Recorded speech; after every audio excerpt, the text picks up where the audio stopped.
Es el capítulo más corto del libro de Job. Respondió Bildad el suita y dijo: el señorío y el temor están con él, que hace la paz en las alturas. ¿No son incontables sus ejércitos? ¿Sobre quién no está su luz? ¿Cómo pues se justificará el hombre delante de Dios? ¿Cómo será puro el que nace de mujer?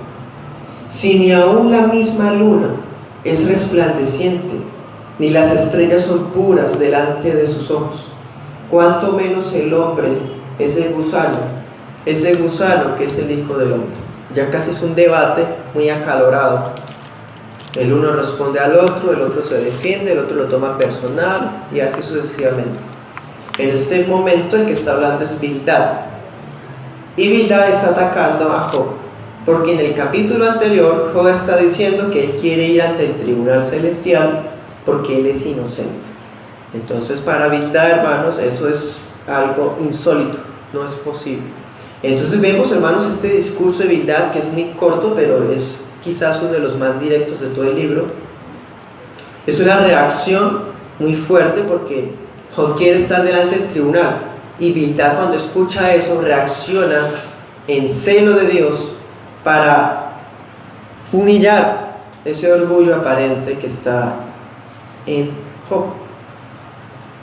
Job está diciendo, hermanos, por ejemplo, en el capítulo 26, capítulo 26 de hecho trata de eso. ¿Se acuerdan? Esa prédica se tituló "Juro que soy inocente", y ya ellos están hartos, los amigos están hartos de escuchar eso. Ellos dicen: es que no puede ser que un hombre que está evidentemente destruido diga que es inocente, tiene que haber algo escondido en su vida y no lo quiere aceptar. No puedo creer que Job sea tan arrogante. Entonces Bildad, hermanos, para él es absurdo que una persona insista tanto en su inocencia, y para nosotros también. Nuestros hermanos Bildad, Elifaz, Job, Eliú son hermanos de nosotros y en mucho tenían razón, como recordamos. Si a nosotros viene alguien a alegarnos inocencia, hermanos, nosotros sacamos Job 25 y hablamos como Bildad. No vamos a aceptar que alguien, una persona común y corriente, por más que tenga años en el Evangelio o que crea tener a Dios en su corazón cuando sus hechos lo delatan, diga que es bueno. Una de las cosas que cuando conocemos la palabra más nos hacen, hermanos, airar, es cuando alguien no se deja corregir, sino que dice que está bien.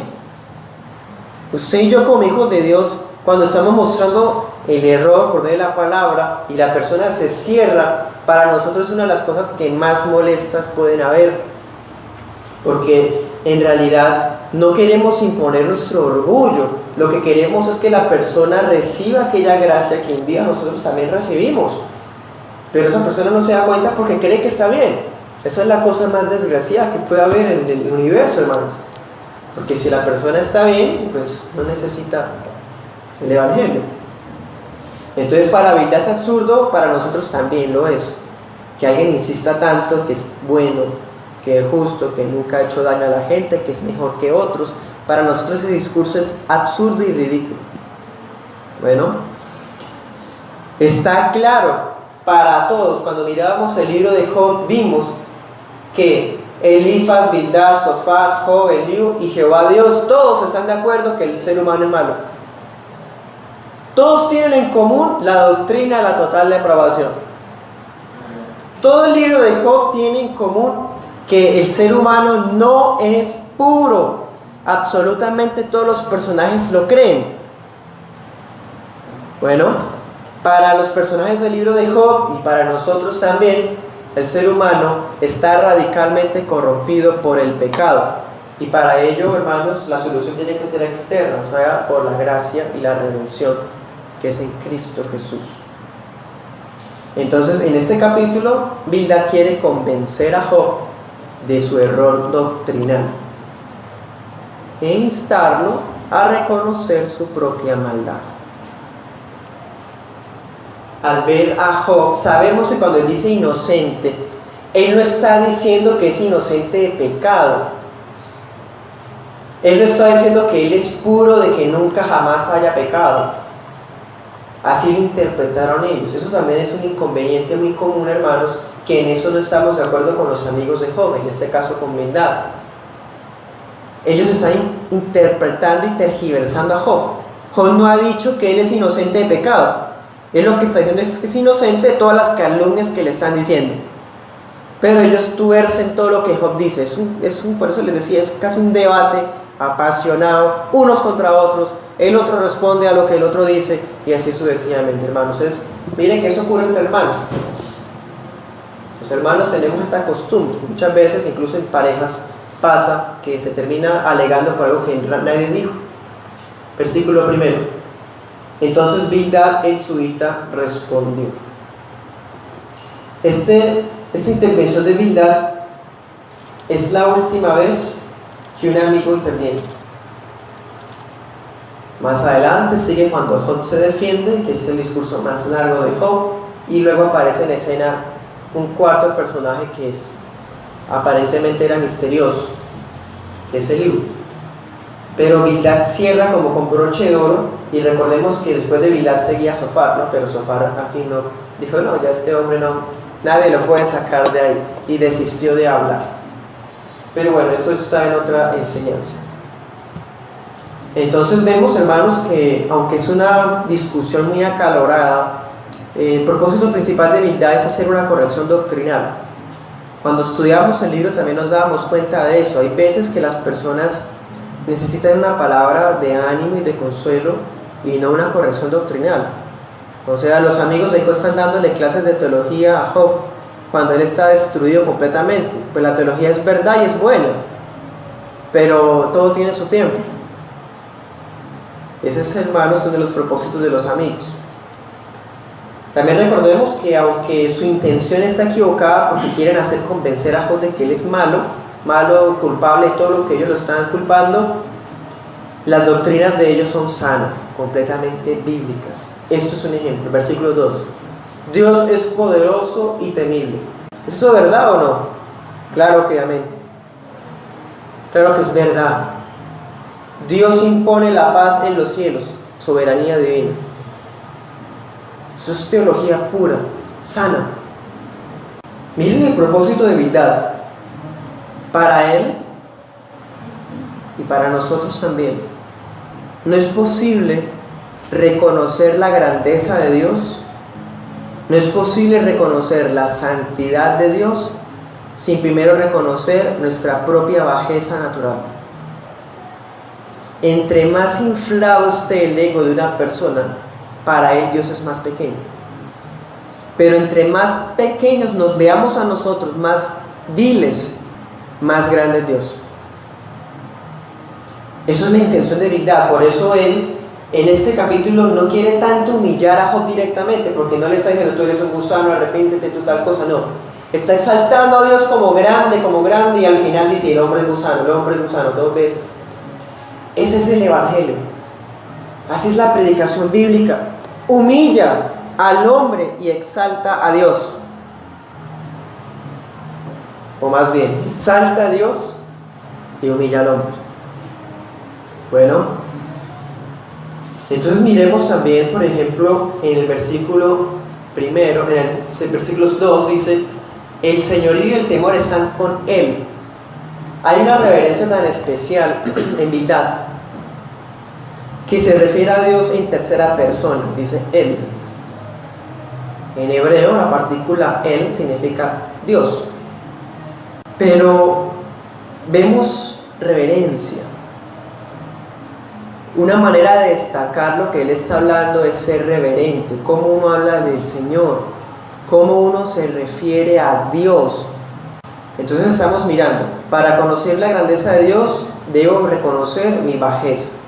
Y para hablar correctamente de Dios, debo hablar de Él de una manera reverente. También eso es muy especial. Bildad y todos los amigos tienen esas cualidades de hermanos de nosotros. Entonces, hermanos, vemos también, dice, el Señor y el temor están con Él, que hace la paz en las alturas. Versículo 4, por ejemplo, dice, ¿cómo se justificará el hombre, en fin. Está hablando de una manera tan general que Bildad se está incluyendo. A veces cuando hablamos del Evangelio, pareciera que estuviéramos siempre señalando a otros, como diciendo, tú eres un gusano, tú estás mal en pecado, tú. Hermanos, cuando hablamos del Evangelio, lo hablamos en plural. El hombre es pequeño, y cuando uno dice eso, uno está metiéndose ahí. O sea, Bildad está diciendo, él es grande, ninguno nos podemos justificar. O sea, él está afirmando que Bildad no se cree justo como Job sí lo estaba haciendo. Está corrigiendo a Job. Para Bildad es como si estuviera diciéndole, Job, tú debiste haber hecho así como estoy haciendo yo. Así como yo estoy hablando, así tú debiste hablar. Vamos a 9:2. Además que Job ya había hablado de esa manera. Pero como mirábamos, cada ciclo de discursos que pasaba, la cosa se volvía más intensa. Entonces el versículo 2 dice, allá en el 9:2 de Job, ciertamente yo sé que esto es así. ¿Cómo se justificará el hombre delante de Dios? Es exactamente lo que Bildad le está ahora hablando. Entonces es como si Bildad le estuviera diciendo, te estás contradiciendo. Dijiste que no te puedes justificar a ti mismo, pero acabas de jurar que eres inocente y acabas de invocar el tribunal de Dios para estar enfrente de él y decir yo soy bueno. Al fin, ¿qué, Job? Yo estoy de acuerdo. ¿Cómo se justificará el hombre delante de Dios? Y tú lo dijiste. Señor, está hablando de Dios como Señor. Sí, como Señor, Adonai. Y como Señor que es digno de temor reverencial, es digno de sentir una reverencia muy profunda por Él. Muchas personas hoy día hablan y dicen, Señor, Señor, y como dijo Jesús, ¿por qué me dicen Señor, Señor si no hacen lo que les digo? Él da unas estipulaciones, Él habla, Él dice que se haga así, y no lo hacen así, ¿por qué Él dice Señor? Si no lo obedece. Dios es Señor, por lo tanto es digno de obediencia, digno de temor reverencial. Volvamos al 9, ahora el versículo 4. Dios es sabio de corazón y poderoso en fuerzas. ¿A quién? Si quisiera resistirle, le iría bien. Y ahora que está diciendo Bildad, el temor está con él. O sea, estás diciendo que quieres estar frente al tribunal. ¿No te da miedo? ¿No te da miedo estar frente al tribunal? ¿Quién podría estar de pie tranquilamente delante de Dios? Hoy día, hermanos, uno puede escuchar muchos hermanos de nosotros o muchas personas que dicen ser creyentes que anhelan ver a Dios cara a cara, a Jesús cara a cara. Pues es un anhelo de por sí en la iglesia, pero no es un anhelo en el sentido de quererlo ver ya, en una visión, en un éxtasis. Es un tanto imprudente hacerlo, hermanos. Su presencia es santísima y lo que provoca en nosotros es humillación profunda. Entonces, hermanos, miremos. Este temor, el temor de Jehová, el temor a Dios, está asociado con la pequeñez humana. Por eso es que no es posible que una persona orgullosa tema a Dios. No le teme a Dios porque él cree que es capaz, que es fuerte. En cambio, al temer a Dios, hermanos, vemos nuestra verdadera condición y reconocemos que el único poderoso es Él. Entonces, cuando yo siento el temor de Jehová, estoy reconociendo mi pequeñez y a la vez su gran poder. Así funciona. Bueno, versículo 2, la segunda línea dice, Dios hace la paz en las alturas. Esa idea es muy profunda, bastante fuerte. Es como si estuviera diciendo, Dios sujeta a todos los dioses bajo sus pies. Es como si estuviera diciendo, si alguien se levanta contra él, él se impone por encima y lo humilla. Él termina haciendo su soberana voluntad siempre. Esa es la enseñanza que está diciendo ahí en esa sola línea. Impone la paz en las alturas. Y la iglesia oramos así. ¿Cómo oramos nosotros? Venga tu reino, hágase tu voluntad como en el cielo, así también en la tierra. Dios impone la paz en las alturas, en los cielos. Queremos que la imponga en la tierra. Así como se hace en los cielos, Señor, trae la paz sobre esta tierra. Vemos, hermanos, cómo los cielos, las nubes, el cosmos, están tan lejos del alcance del control del hombre, que son ejemplos por excelencia del grande y absoluto poder de Dios. Ese poder nos debe hacer inclinar ante Él. Hasta el más arrogante de los hombres tiene que postrarse ante la majestad inescrutable de Dios. Y su mano poderosa controla todo el universo, hasta impone la paz, hermanos y amigos. O sea, el Señor es el que mantiene el orden en la creación.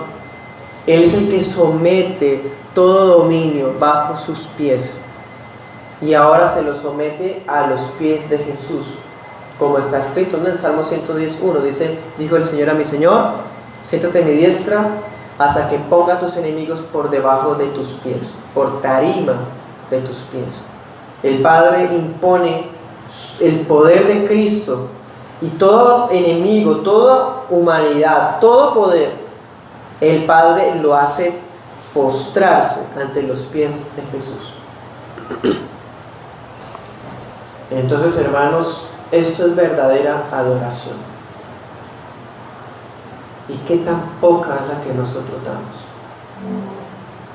Si midiéramos la grandeza de Dios y la calidad con la que nosotros adoramos, somos excesivamente mediocres. Nos falta tantísimo. Siendo el Dios que impone la paz en las alturas, el Señor y nuestro temor, nuestra oración muchas veces y casi siempre es bastante pobre. Que tampoco, hermano, le rendimos adoración desde nuestro corazón y no como se merece. Entonces, una manera de recordar o de motivarnos a adorar es reconocer su grandeza y su poder, su soberanía. Bueno, versículo 3. ¿No son incontables sus ejércitos? ¿Sobre quién no está su luz? Ejércitos. ¿Cuáles ejércitos? ¿A qué se está refiriendo? Primero, en el versículo 3 está diciendo sus ejércitos, o sea, los ejércitos de quién. Versículo 2, del Señor. ¿Sí? Es como ese título que luego aparecerá en los profetas, el Señor de los ejércitos. Pero, ¿cuáles ejércitos? Está hablando de los ángeles. ¿De qué? Pues, hermanos, esa palabra ejércitos no solamente se refiere a ángeles. Está hablando de absolutamente todas las creaciones que existen. Átomos, estrellas, células, seres vivientes. Todas las creaciones naturales y supernaturales. Todas las incluye. ¿Sí? No son incontables sus ejércitos, o sea, sus obras son muchísimas. Entonces vemos poder de Dios, temor a Dios, soberanía de Dios, y ahora vemos el poder creativo. Eso es una clase de teología propia. Está mostrándonos quién es Dios Bildad. Y apenas van, hermanos, versículo y medio. Dios es el creador de todas las cosas y por lo tanto todo es de Él. Y por lo tanto todo está a su disposición. Él necesita usar algo, Él lo va a usar. ¿Sí? Todo está bajo su mando. Él dispone de lo que es de Él. Los dueños son soberanos de sus propiedades. Si usted es dueño de algo, si usted tiene algo que es suyo, usted tiene la voluntad de hacer con eso lo que quiera. Venderlo, modificarlo, colorearlo, pintarlo, arreglarlo, torcerlo, es suyo. Dios es soberano y dueño de todas las cosas. Tiene a su disposición todos los ejércitos. Es decir, todas las creaciones. Por lo tanto, en segunda línea dice, ¿sobre quién no está su luz? Bildad dice eso porque entre las quejas de Job recordemos, Job estaba diciendo, es que no me parece justo porque veo que personas que andan en integridad han sido avergonzadas, humilladas, no tienen nada. Pero hay personas que son arrogantes, malvadas e impías y prosperan. Entonces no me parece bueno. Es como si Dios estuviera pendiente de los justos para castigarlos y a los impíos ni los determina, los ignora. Hermanos, ese pensamiento de Job fue atrevido y Dios humilla esa idea, extraño. Y Bildad está tratando de corregir eso que Job está diciendo. Bildad dice, la luz de Dios está sobre todas las cosas. ¿Qué otro atributo estamos viendo ahí? La omnipresencia, la omnisciencia. Nada se escapa de su mirada. ¿Sobre quién no está su luz? Pero fíjense cómo dice, sobre quién no, o sea, está hablando de personas. La luz de Dios está sobre toda la humanidad, justos e injustos, salvos y réprobos, cristianos y incrédulos, abarca a todos. Pero ese versículo es universalista, o sea, está diciendo que Dios da su luz a todas las personas, buenos y malos. ¿Qué significa esa luz? Está hablando de luz de gracia, de dar el conocimiento salvador de la palabra. Está hablando de luz de que todo lo saca a la luz. Está hablando de luz de que Él es justo y le dará el pago a todos. En eso sí significa que la luz está sobre todas las personas del mundo. Entonces su luz abarca todas las almas. Eso está refutando a Job. Si el malvado está prosperando y está en oscuridad, la luz lo abarca. Allá está la luz de él, mirando, pendiente. Y en algún momento su ira se verá, como está escrito. Aún en el rincón más recóndito, si conocemos a Dios tal cual Él es, ¿cómo entonces? Bueno, ¿eso qué me lleva? A pensar lo siguiente: si una persona se cree buena, se cree inocente, se cree justa, es porque no conoce a Dios. Las personas que tienen un concepto grande de ellas mismas son las que no conocen a Dios. Entonces dice, si tenemos en cuenta todas estas 5 cosas de Él, ¿cómo pues se justificaría el hombre? El que conoce a Dios sabe quién es Él. Él como individuo, como persona que no tiene ni comparación con el Señor. ¿Quién puede apelar que es inocente? ¿Quién se atreve a decir que puede ir al tribunal? Está diciendo verdad, es una sátira. La luz de Dios pone en evidencia que todo ser humano es pecador. Vamos a 15:14. Elifaz había dicho esto, dice: ¿qué cosa es el hombre para que sea puro, para que se justifique el nacido de mujer? Todos están de acuerdo con esto.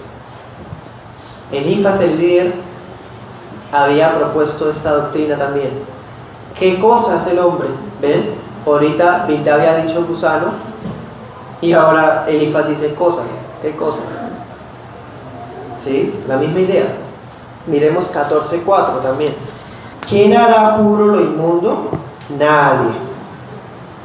También Job había dicho esa doctrina. Si una persona está en pecado, si el ser humano no es bueno, entonces ¿quién puede hacer puro lo inmundo?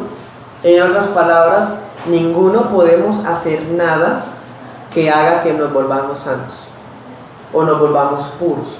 Ninguno puede hacer absolutamente nada ni comprar la justificación. No hay justo ni aún uno, dice la palabra, ¿se acuerdan? Ni un solo puro de entre todos los seres humanos. Y si un ser humano intenta esa pureza, nunca podrá. Porque ¿qué dice la palabra? Job 14:4. ¿Quién puede hacer puro lo inmundo? Nadie. Solamente el Señor. Vamos a Romanos 3:10. Texto que todos los presentes deben conocer ya de memoria. Colosenses 3:10 dice: como está escrito, No hay justo ni aún uno. Ni aún uno. Job, hermano, te incluye eso a ti también. Tú tampoco.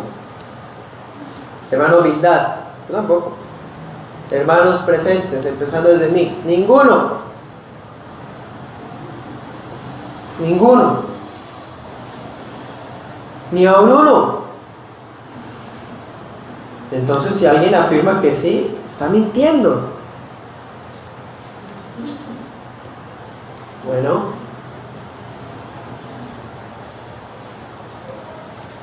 versículo 12 de Romanos 3:10, Romanos 3:12 dice: todos se desviaron, a una se hicieron inútiles, no hay quien haga lo bueno, no hay ni siquiera uno. Escrito está, y punto. Entonces, todo esto es verdad, amén. Doctrina bíblica pura, inspirada por el Espíritu Santo, amén. Pero es injusto que le esté hablando esto a Job. ¿Qué tiene que ver? Job se está quejando porque está muy mal emocionalmente. Eso es falta de comprensión, de empatía con el dolor ajeno. La palabra nos enseña que debemos llorar con los que lloran. Pero si el otro está llorando y yo lo que me pongo es a exhortarlo, usted no debe llorar porque la palabra dice y esto, y esto, y esto, y esto. Pues lo que dice la palabra es verdad, pero el momento no es para dar palabra de exhortación ni de corrección doctrinal, sino de dar palabras de consuelo. Bueno, volvamos a Job 25, versículo 5. ¿Cómo puede ser puro el nacido de mujer si ni aún la misma luna es resplandeciente, ni las estrellas son puras delante de sus ojos? ¿Puede un mortal ser inocente ante Dios? Está diciendo, Dios es tan glorioso, más glorioso que la luna. Nosotros miramos la luna, es blanca, brilla. Dios brilla más que la luna. Ni aun el brillo de la luna. Ahora miremos las estrellas brillarán hasta más que la luna. Ni siquiera las estrellas son suficientemente puras delante de los ojos de Dios. Dios brilla con más intensidad que las estrellas. Entonces, ¿cómo puede alguno afirmar que es puro? Está diciendo, cuando alguien dice que es puro, está diciendo que brilla más que las estrellas y que la luna. Sabemos que no es así, hermanos. Definitivamente, la persona que más tiene un grande concepto de sí misma es la que menos conoce a Dios.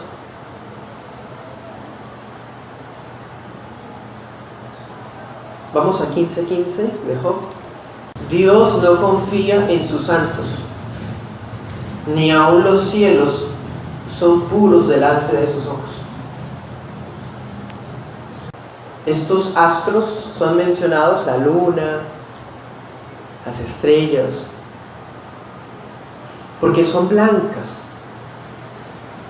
Si se lavara alguna muda de ropa que sea de tono blanco, ¿va a quedar tan blanca como la luna o como las estrellas? ¿Qué puede ser tan blanco y tan puro como el brillo de la luna y las estrellas? No hay nada. De hecho, puede eso ser lo más blanco que puede existir en la creación. Pues está diciendo Bildad, ninguno podemos a ese tono blanco de ni siquiera la luna y las estrellas, con nuestros esfuerzos. El hecho de que digamos y hablemos muy bien de nosotros mismos no nos niega la verdad de quiénes somos. Por más bien que hablemos de nosotros mismos, eso no nos va a dar brillo. Eso más bien nos deja ver la desgracia. Ni aún la luna y las estrellas pueden reclamar que son puras. Mucho menos el ser humano, que es comparado a un gusano. Eso está diciendo. La luna y las estrellas brillan, pero ni siquiera ellas tienen la misma gloria que Dios, ni siquiera ellas son puras delante de Dios. Y ahora que una persona diga que es pura, que es buena, que ella merece cosas de Dios, que ella se ganó el favor de Dios, ¿cómo se atreve? No tiene ni comparación con las estrellas, que son creaciones más, una creación más de Dios. Son parte del ejército de Dios. Mucho menos, hermanos, un gusano. El hombre se puede comparar a los gusanos. Dios es glorioso, el ser humano es vil. Eso lo decía, ¿se acuerda Job al final? En Job 42, la confesión final de Job fue: he aquí yo soy vil. ¿Qué te puedo decir? No dice: yo, Señor, soy un hijo del rey, yo no acepto esta situación, yo no recibo un no por respuesta, yo no puedo recibir esto, ese es el diablo y lo reprendo. Job no lo es, Job dijo: yo soy vil. Sí, eso es lo que hacía falta, Job, que dijeras eso, hermano. El hombre es vil. ¿Quién aquí no sabe eso? Pero ¿quién aquí no le ha costado tragar eso? Porque aunque sabemos que somos viles, seguimos creyendo que merecemos algo. Y hay de que nos miren o nos hablen mal. No que esté vil, porque se ofende. Podemos saber intelectualmente que somos viles, porque escrito está, aunque no nos guste. Pero entenderlo en la vida, eso es otra cuestión, hermanos, otro tema. Parte del Evangelio, precisamente. Entonces, imaginémonos una escena caricaturística, así, una imagen casi chistosa. Imaginémonos una lombriz. La lombriz está hablando bien de sí misma. La lombriz se jacta, se retuerce y dice cosas que ella es una gran creación. Hermanos, la lombriz está diciendo todo eso ella misma. ¿La hace distinta? ¿Deja de ser lombriz? Sigue estando ahí la lombriz. El hecho de que la lombriz se jacte, de que la lombriz diga: no, es que yo soy muy grande y muy digna y muy hermosa y muy buena y yo merezco, no hace que ella brille como las estrellas. No la hace más valiosa que las estrellas. De la misma manera, intentar comparar al hombre con Dios es resaltar, hermanos, que nosotros somos como un gusano de lodo podrido. Y esa imagen nos queda pequeña, porque la Escritura también dice en Isaías y en Salmos que las naciones son delante de Dios como nada, menos que nada. Hermano Job, ¿todavía tienes ganas de ir al tribunal? Sabemos que sí, Job insistió. Pero vemos también que la intención de humildad es sana, es verdad, es buena. Definitivamente, hermanos, el Señor es poderoso, Dios es poderoso. Su poder, ¿cuál es la consecuencia principal de conocer el poder de Dios? ¿Qué mirábamos ahorita? Temerle. Si Él es poderoso y es digno de temor, Él me tiene que pedir permiso a mí en algo. ¿Hay algún área de nuestra vida que Él nos deje la decisión de nosotros llevar las cosas a nuestra manera? ¿Puede haber algo realmente cuando Él impone la paz en las alturas? ¿No la va a imponer sobre las lombrices? El Señor impone su voluntad. Y eso de ninguna manera es arbitrario ni malo, porque es que es el dueño soberano de todas las cosas, de todas las creaciones, de todos los ejércitos. ¿Realmente comprendemos eso, hermanos? Si entendemos eso, ¿cuál era la otra reacción? La primera fue temerle, ¿no? Y la segunda, ¿cuál era? Lo adoramos. Lo adoraríamos mejor con nuestra vida, reconociendo nuestra pequeñez y reconociendo su grandeza, mi bajeza y que Él es el Altísimo. ¿Quién puede contar las creaciones? ¿Cuántas estrellas hay? ¿Cuántos granitos de arena existen? Y eso es tan solo una pequeña parte de lo que Él ha hecho. El Señor, hermanos, es realmente muy grande. Muy grande. Pero se nos vuelve tan normal, tan habitual decir Dios es grande, que se nos olvida realmente qué significa esa frase. Dios es grande, amén, Dios es grande, amén, Dios es grande, amén. ¿Qué significa? Es otro asunto. Él se da cuenta de lo que se hace en secreto, Él se da cuenta de los hechos, de las intenciones del corazón. Él sabe las motivaciones de las personas, porque su luz está sobre todos. No se nos olvide, esa luz no está hablando de favor. Es que la luz de Dios está sobre mí. Aquí lo dice, Dios está sobre todos, los ama a todos. No está hablando de amor, está hablando de su justicia, de su justa soberanía.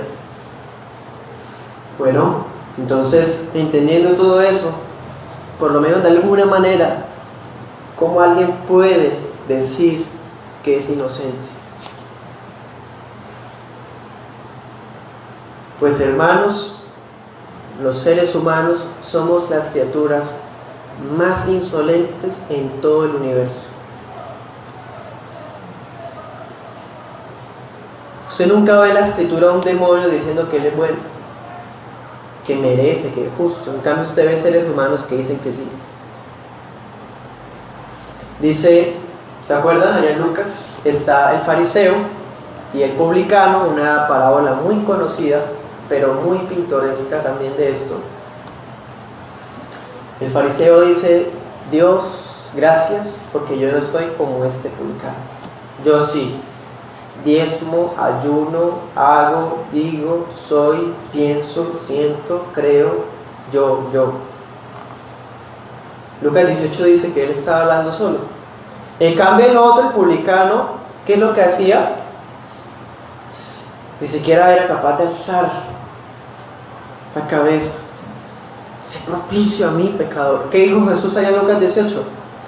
Fue justificado el publicano primero que el fariseo.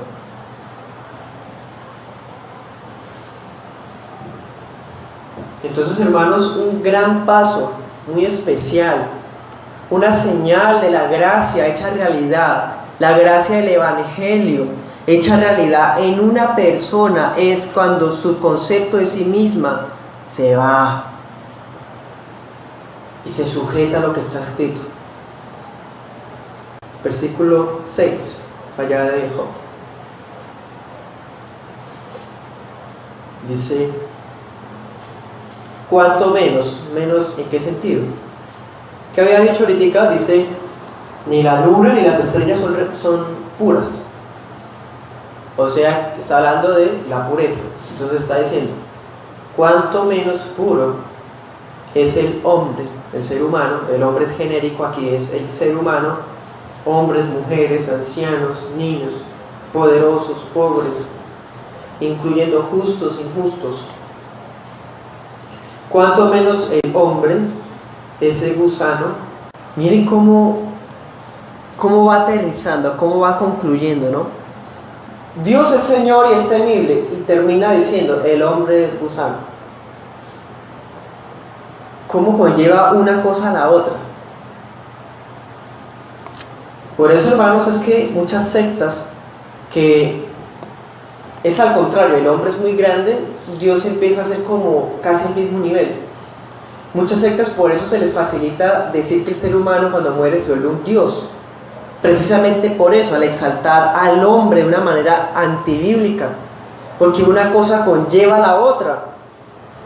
Por eso es que hay personas que se ponen al nivel de Dios de tal forma que le exigen cosas a Dios, con griterías y con hechizos, con señales, porque no tienen un concepto genuino y bíblico de qué es el hombre. Pero cuando la balanza, hermanos, está como la Biblia lo dice, que Dios es grande y temible y nosotros gusanos, entonces ese es el primer paso para entender el Evangelio. Lo glorioso del Evangelio es que a pesar de que éramos así, Dios nos amó y envió a su Hijo. Si entendemos eso de esa manera, vamos a ver que la venida de Cristo es mucho más amorosa de lo que pensábamos. ¿Por qué tiene que venir? Nos amó demasiado. Vino a redimir lombrices. Pero si creemos, hermanos, que somos muy dignos, pues entonces qué bueno que haya venido. Bueno que haya venido. Pero no va a ser tan glorioso como cuando entendemos la verdad de nuestra situación. Entre más abajo nos veamos, más gloriosa vemos la gracia de Dios. Porque realmente no lo merecíamos para nada. Pero Él condescendió, me miró, extendió su brazo para mí y me sacó de allí. Siendo tan vil y bajo, me dio su gracia. Entonces, cuando yo puedo comprender eso con mi mente finita, digo, realmente el amor de Dios es muy grande. Demasiado.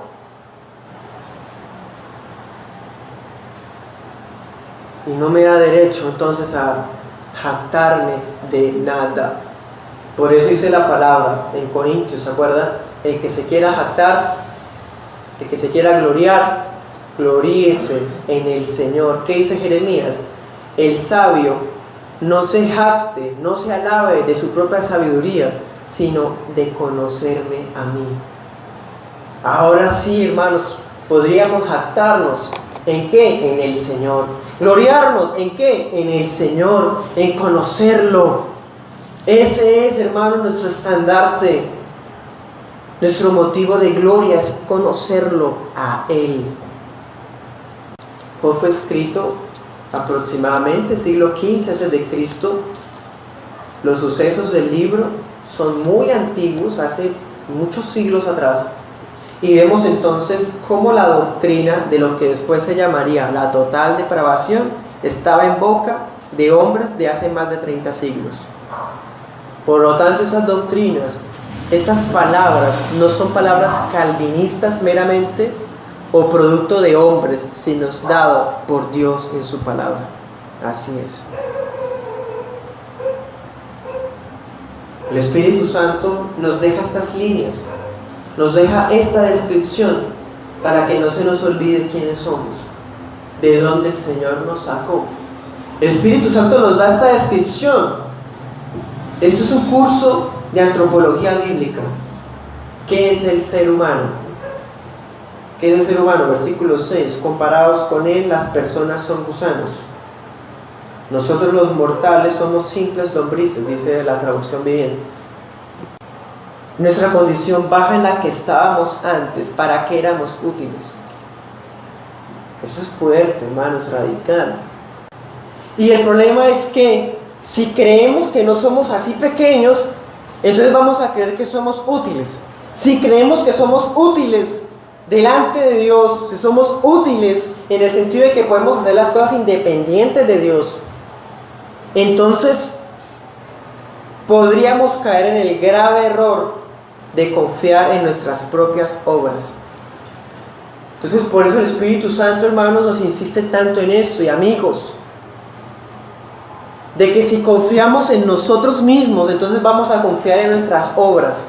Pero si nos damos cuenta de que no podemos confiar en nosotros mismos ni en nuestras obras, entonces sí vamos a creer en Jesús. Por eso es que es necesario entender esto. Ese es el Evangelio. Para que no confiemos en nuestras obras, sino que mantengamos un temor reverencial muy profundo ante aquel que brilla más que millones de soles. Y recibir a Jesús, que también brilla más que millones de soles. Así como la luz de los astros es oscura en comparación a la luz inaccesible de Dios, así nuestras obras, nuestros mejores éxitos, nuestras mejores experiencias y recuerdos son débiles ante la santidad de Dios, porque solo Dios es grande, solo Dios es puro. Un día estaremos frente a ese tribunal santo de Dios. Todos, pequeños y grandes, de todas las generaciones que han habido, estarán de pie ante ese trono blanco. ¿Confiarán en qué? Frente a ese trono purísimo, ante el cual los mares y las islas huirán para no estar cerca de ese trono.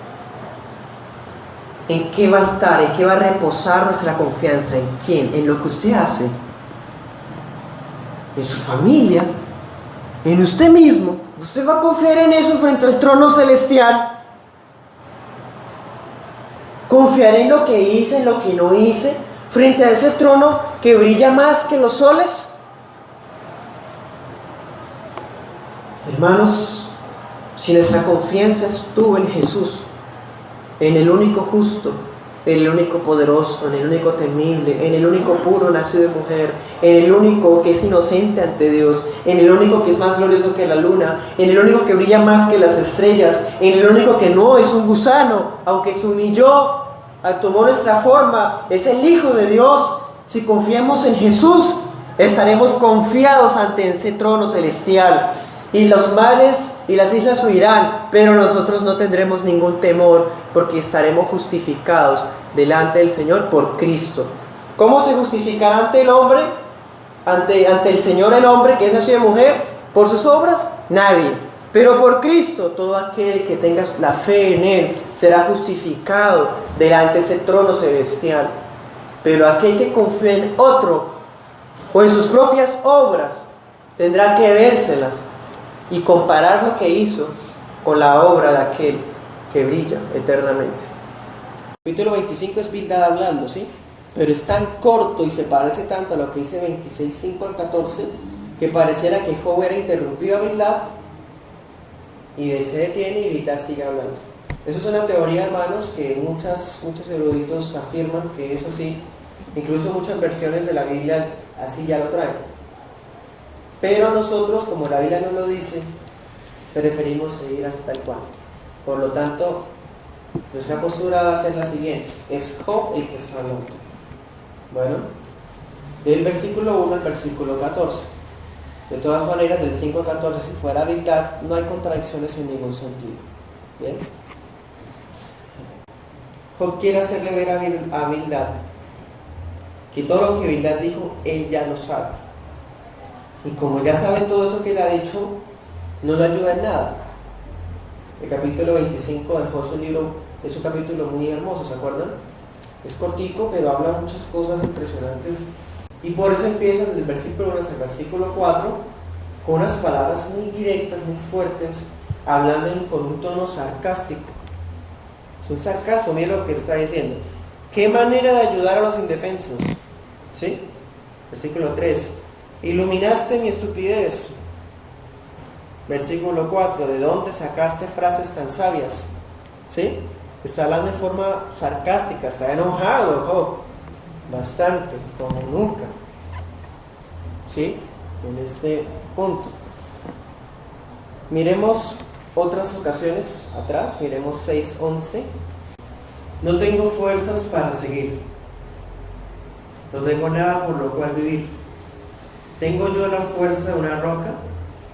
¿Está mi cuerpo hecho de bronce? Entonces vemos, hermanos, que antes Job ya había hablado de ¿qué? De que él ya estaba muy débil, no tenía fuerzas para seguir adelante. Le está diciendo a Dios: Dios, yo no soy una roca que no se quiebra, todo el trato que me has dado me tiene destrozado, ¿sí? Por eso en el capítulo 26 dice: ¿qué manera de ayudar a los débiles? O sea, mi brazo no tiene fuerzas y ustedes tampoco me están ayudando. Miremos 13:2. Tengo tanto conocimiento como ustedes no son mejores que yo, ¿sí?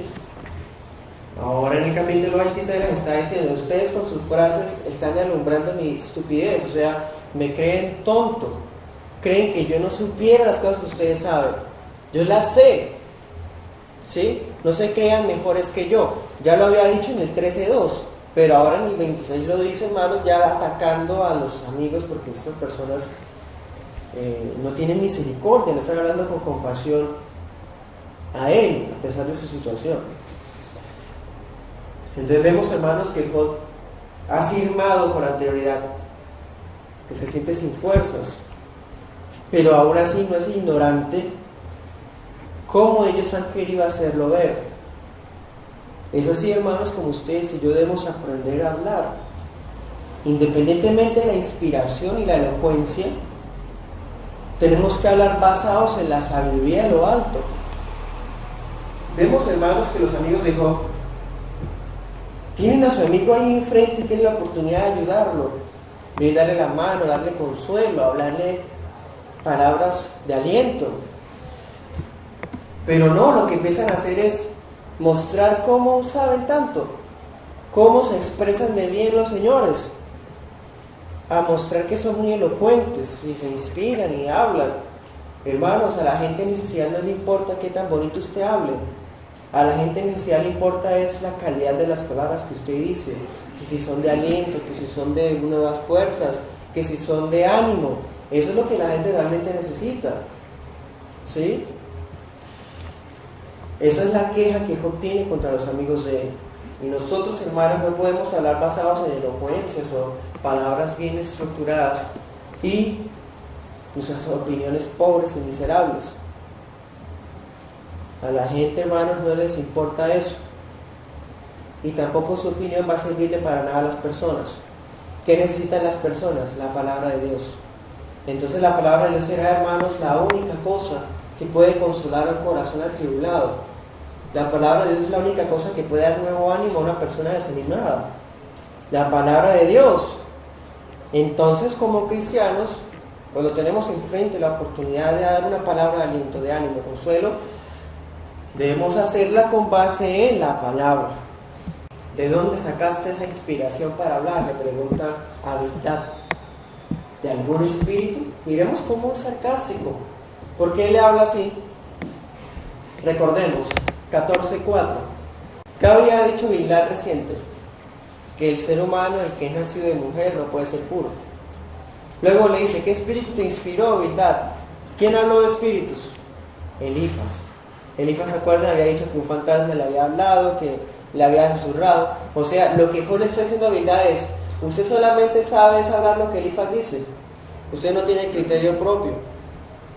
Ya del 5 al 14, hermanos, que pues podrían ser palabras de Bildad, vamos a encontrar otro tema. Del 1 al 4, palabras duras contra los amigos. Y del 5 al 14 vamos a ver que se va a hablar de la sabiduría y del poder de Dios. Versículo 5 dice algo, hermanos, muy fuerte, muy claro, que destruye la idea, por ejemplo, de la secta adventista, que creen que la persona muere y cae en un sueño profundo inconsciente. Eso no es cierto, es falso. Aquí la Escritura lo está diciendo, versículo 5, dice, tiemblan los muertos, los que habitan debajo de las aguas. Les están dando un tipo de personalidad, ¿sí?, a aquellos que ya se murieron. Lo que está diciendo es, el poder de Dios abarca tanto todas las cosas, que fue lo que Bildad había dicho, ¿se acuerdan? Bildad había dicho que Dios es omnipresente, omnisciente, omnipotente, ¿sí? Pero Job lo extiende más y dice, Él es tanto así, que es más de lo que usted dijo, ¿verdad? Su poder hace temblar a los muertos. Alguien que ya murió. Dice que habita bajo las aguas. Ese bajo las aguas se refiere no a que pues, se haya una vida, un reino allá bajo el agua, Atlantis, algo así. No. Es una forma de decir de que en lo profundo de la tierra, aquellos que están, sí, abajo, en el Hades, en el Seol, en el sepulcro, en la tumba, aún ellos tiemblan, se aterran ante el poder de Dios. ¿Ellos quiénes? Los muertos. Entonces vemos que no están inconscientes. Ellos saben, están vivos en un sentido espiritual, almático. Su personalidad está ahí, consciente. Bueno, y miremos que si Job había estado hablando de los malvados, eso quiere decir que incluso los malvados, los perdidos, los que murieron sin Cristo y están en el Hades, aún ellos están viviendo después de la muerte, viviendo en un sentido almático, como les estoy diciendo, o sea, de forma, están conscientes allí en sus almas, ¿sí? Las personas dicen que descansan en paz, los perdidos y esas cosas. o que se fue con Dios. No hay nada más terrible para una persona pecadora encontrarse con Dios. La santidad de Dios es lo más terrible que puede existir, porque nosotros somos criaturas miserables, pecadoras, y tener al frente a un Dios santo, santo, santo es algo aterrador impresionantemente. Entonces, cuando las personas mueren sin Cristo y están en el Hades, tienen al descubierto el terror del poder de Dios. Eso es lo que los aterra. Para ellos es como si Dios fuera el mismo infierno, para ellos. Son palabras, hermanos, bastante fuertes en una cultura en donde todo es paz, amor, dulces y conejitos. Y en las iglesias se hablan cosas bonitas, pero hay que exponer la palabra de Dios, así a la gente no le gusta y punto. Además son cosas que se han dicho por siglos, aunque los predicadores baratos hoy día escondan ese conocimiento. Y ahora en el 6 habla de la omnipresencia y de la omnisciencia. ¿En qué sentido? De que no hay nada que esté escondido para Dios. No hay nada que esté oculto ante Él. Dice, el Averno o el Seol, el Hades, el sepulcro, dependiendo de la versión que usted tenga, es lo mismo todo, ¿sí? Está desnudo en su presencia. El Abadón, ¿qué es Abadón? Abadón significa lugar de destrucción. Está al descubierto. Abadón y Hades es lo mismo. Tumba, lugar de los muertos, en fin. Está apuntando al lugar donde van los muertos, ¿sí? Y miremos otro detalle. La secta adventista, por ejemplo, dice que la persona queda dormida y va a esperar hasta que llegue el juicio final para salir y ser lanzados al infierno, y los demás van a ir al paraíso. Hermanos, eso no muestra la escritura. La escritura dice que las personas conscientemente van a un lugar que se llama Hades, y ese lugar, si son personas que murieron sin Cristo, están conscientes ante el poder de Dios temblando, y que ese es un Abadón para ellos, o sea, es un lugar de destrucción. Lucas 16 nos expone que es un lugar de tormento, de dolor, de sufrimiento, de miedo. Pero la intención principal del autor es hablar de ¿qué? De que Dios es omnisciente. O sea, que Él puede ver todas las cosas hasta lo más profundo de todo el mundo. O sea, hasta el lugar de los muertos está al descubierto para Él. No tiene Dios que de pronto mirar como que no alcanzo a ver, ¿sí? No, todo está para Él, porque Él es omnisciente, lo sabe todo, lo ve todo, y está en todas partes. Bueno, podemos mirarlo, por ejemplo, Job 38, 17. Dice, ¿sabes dónde se encuentran las puertas de la muerte? ¿Has visto las puertas de la absoluta penumbra? ¿Sí? Esa pregunta es retórica porque la respuesta de Job, ¿qué es? No. ¿Y la respuesta de Dios qué es? Yo sí. Entonces todo eso está descubierto para Él. ¿Ven? Miremos Proverbios 15, 11. Ni el Hades ni el Abadón, ni la muerte ni la destrucción, ¿ven?, ocultan secretos al Señor, mucho menos el corazón humano. Entonces es un lugar de destrucción continua y consciente de los réprobos. Un ejemplo está en Isaías 14. En Isaías 14 se muestra una escena allá en el lugar de los muertos. Entonces están los reyes muertos y reciben a los reyes impíos que mueren también. ¡Ay, usted también aquí! ¿Sí? Y todos están allí, cada uno en su parte. Bueno, Isaías 14 nos muestra esos detalles, pero pues ese no es el tema de esta mañana. Porque ¿qué le acabo de decir a Bildad? Uy, Bildad con sus palabras alumbró mi ignorancia. Y empieza a decir cosas que muestran que no es ignorante, que sabe, que conoce a Dios, que tiene un conocimiento sano de Dios. Ahora, a partir del versículo 7 en adelante, vemos unas descripciones sobre la creación que no están en Génesis, son muy interesantes. No contradicen a Génesis, sino que es como mirando a Génesis con lupa, más profundo del asunto. Cuando Dios creó todas las cosas, dice que extendió el norte sobre el vacío y colgó la tierra sobre nada. Eso es impresionante, hermanos. ¿Qué creían los paganos? Que había un Dios que cargaba el mundo. ¿Qué más creían los paganos? Que la tierra era plana. Pero aquí está diciendo algo sin precedentes, algo impresionante, hermanos, algo que muestra la revelación del Espíritu Santo de una persona de este tiempo, un hermano de nosotros en la fe. Dios extiende los cielos sobre el vacío. Ese detalle está en Génesis 1, del 6 al 8. ¿Se acuerdan? Dice que hay una bóveda arriba, ¿sí? La otra, pues el espacio, ese es el cielo, las aguas de arriba, las aguas de abajo, y el espacio es el cielo. Entonces, dice, Dios extendió los cielos, ese espacio, es lo que vemos azul, ese espacio, sobre el vacío, o sea, no tiene nada que lo sostenga. ¿Qué está mostrando ahí? El poder de Dios. Y luego dice, por ejemplo, versículo 11, las columnas del cielo tiemblan y se espantan ante su reprensión. 7. Algunas versiones dicen extiende el norte sobre el vacío. La palabra norte en el hebreo aquí, en ese libro, en ese pasaje, está haciendo referencia a un punto muy alto, ¿sí? Puede tratarse de una estrella polar, como puede tratarse de un monte, sí, un monte muy alto. Entonces lo que está diciendo es, Dios no solamente conoce lo más profundo que es el Hades y el Abadón, sino que también conoce el norte, o sea, lo más arriba.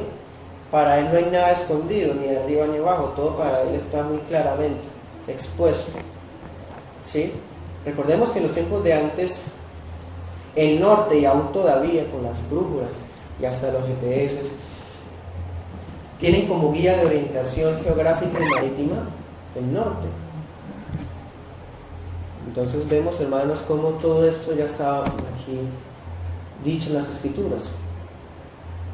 En el principio creó Dios los cielos y la tierra. No tenía herramientas, ¿sí?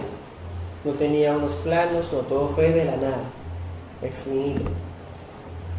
Y la colgó sobre nada. Doble concepto. Entonces lo creó todo de la nada y no hay nada literal, físico, material, ¿sí?, que sostenga el mundo, sino la palabra poderosa, como dice Hebreos 1. Entonces definitivamente, hermanos, Juan no es ignorante.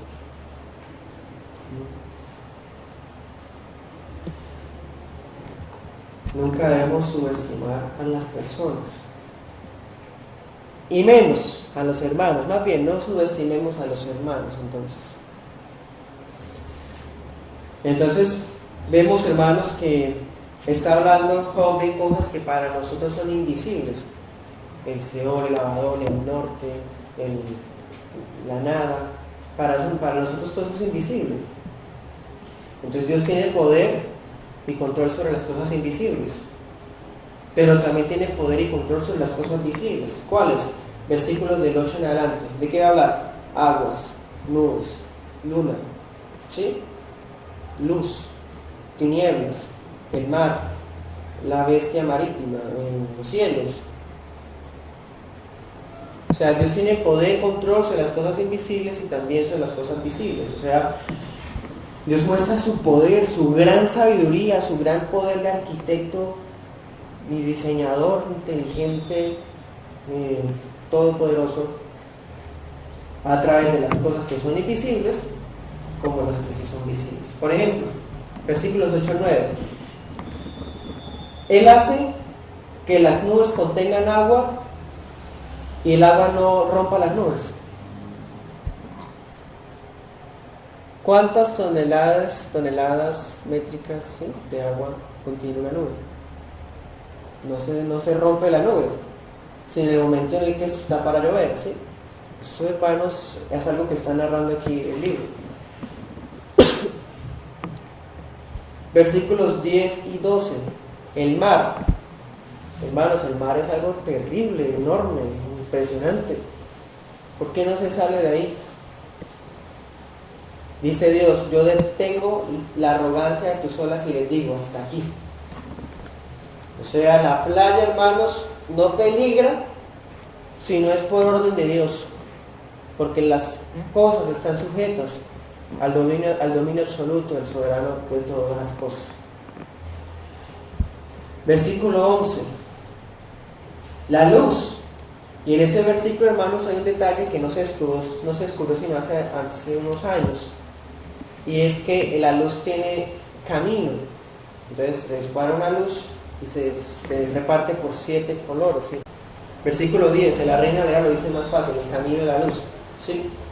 Las versiones modernas, pues, ese es el problema, hermanos, de tratar como de explicarle todo al que lee y no dejarlo tal cual como está, porque las versiones modernas dice algo que es cierto, pero limita el significado. Dice, Dios separó el día y la noche, eso es cierto, pero es que el versículo está hablando del camino de la luz, que puede hacer referencia a la separación del día y la noche, a la distinción entre luz y tinieblas, como al camino de la luz, en el prisma, los colores, ¿sí? Versículo 11 también, las columnas del cielo, ¿qué es eso? Las montañas grandes. Ellos veían las montañas grandes como si fueran columnas que sostuvieran el mundo. Dice, aún las montañas tiemblan ante la voz de Dios, ¿sí? Versículo 3, un detalle muy hermoso, dice, el Espíritu Santo participó en la creación. Es como lo hacen ver, hermanos, que es una paloma que trabajó el día que vino con su poder y gracia sobre María. No, el Espíritu Santo es Dios, y el Espíritu Santo estuvo presente y participó en la obra de la creación. ¿Cómo? Él adornó los cielos. ¿Cómo así? O sea que es el Espíritu Santo el que le dio hermosura, belleza, confort a la creación. Fue Él. Ese detalle ya lo habíamos visto en la introducción. El 13 también dice algo que a simple vista no se podría entender por el lector común, y es acerca de Rahab, o una bestia, una serpiente tortuosa, huidiza, dependiendo de la versión que se tenga. ¿Qué es eso? Rahab no es un animal de verdad. Rahab es un monstruo mítico que para ellos simbolizaba el caos. Entonces era como la idea de que hoy día muchos tienen de Satanás, ¿sí? Para el antiguo, en los tiempos de Job, se le decía Rahab a un monstruo que simbolizaba el caos. Dice, Dios destruyó, Dios atravesó, Dios venció a la bestia marina, a Rahab. ¿Cómo? Claro, Génesis 1:2 dice, la tierra estaba desordenada y vacía, todo estaba caos, y el Espíritu de Dios se movía sobre la faz de las aguas, y el Espíritu de Dios adornó los cielos.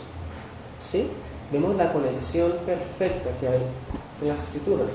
El Espíritu Santo vence el caos y hace que la creación tome vida. No solamente se está hablando de la serpiente que simboliza el caos, el desorden de la precreación, sino está diciendo o haciendo referencia también a los arrogantes. Entonces, si Dios tiene en control todas las cosas y destruye la serpiente que simboliza el caos, también Dios destruirá a los arrogantes. Es una forma de decir de que no añade, hermanos, ni las arrogancias de las olas del mar, ni la arrogancia de las personas anarquistas o inconversas y rebeldes pueden oponerse al poder universal de Dios. Él es invencible, imparable.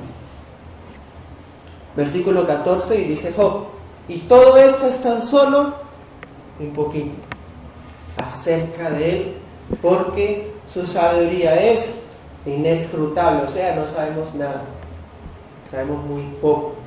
Esto que sabemos es tan solamente un susurro, es tan solamente un comienzo de sus obras. Y miramos, hermanos, que Job 26 está hablando de la revelación general, la creación todo el tiempo. Por eso le está diciendo, y esto está solamente un borde, un poquito que hemos oído de Él, ¿sí? Claro, falta que tenga la revelación especial, que todavía en ese momento no la tenía. Y ahora sí, ni teniéndola completa, hermanos, lo tenemos todo. Porque Dios es inalcanzable. Y nadie puede conocerlo jamás, nunca, a no ser que Él mismo se dé a conocer. Por eso es que es una herejía y una contradicción decir que el hombre puede buscar a Dios. Eso no puede ser. Él no puede alcanzar algo que es infinitamente inalcanzable para Él, a no ser que sea Dios mismo el que venga, como lo ha hecho siempre. Hay muchos versículos, hermanos, pero ya se nos acabó el tiempo. Anote, hermano, algunos de ellos. Salmo 97:2.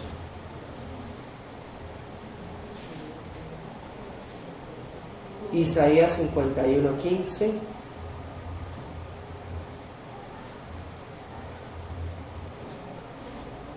Primera de Corintios 2:16. Oremos.